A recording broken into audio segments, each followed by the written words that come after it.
Iran will respond with strength to attacks. Pezeshkian. U.S. does not need UK-Iran war. Trump. Additional escalations planned after attacks on Iran's oil facilities. Israeli minister. Why are water desalination plants important to the Gulf? Iranian President Masoud Pezeshkian says Iran will firmly defend itself against any attacks and respond with strength.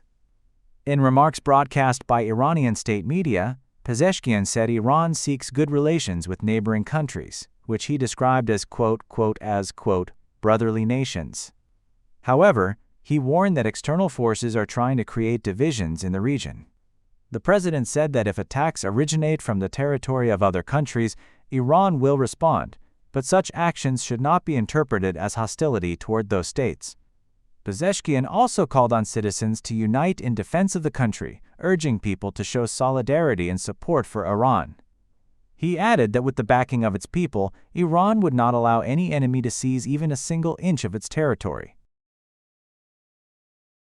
U.S. President Donald Trump has said the United States does not need British aircraft carriers in the Middle East amid the ongoing war with Iran. In a post on social media, Trump responded to reports that the United Kingdom had placed its aircraft carrier HMS Prince of Wales on high readiness for possible deployment to the region.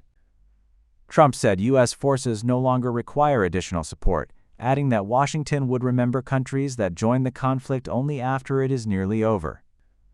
The comments suggest growing tension between Washington and London as the conflict continues.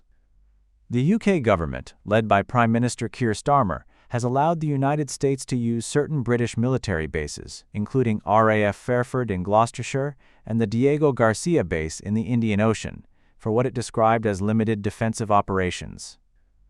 However, Starmer has said Britain is not joining U.S. and Israeli offensive strikes against Iran.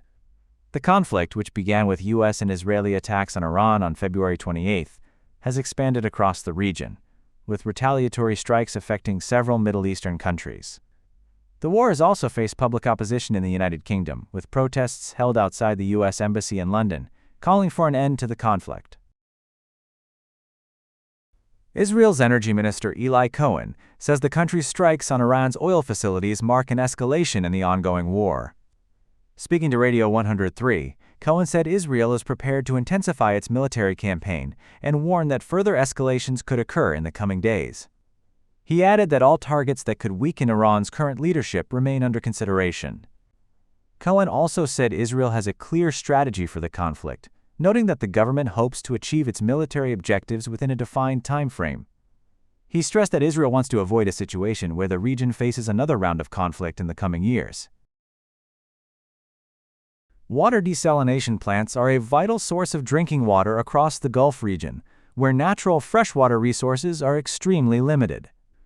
Their importance has come into focus amid the ongoing regional conflict, after Bahrain reported that an Iranian drone targeted a desalination facility, while Iranian officials earlier accused the United States of striking a similar plant on the island of Qashm.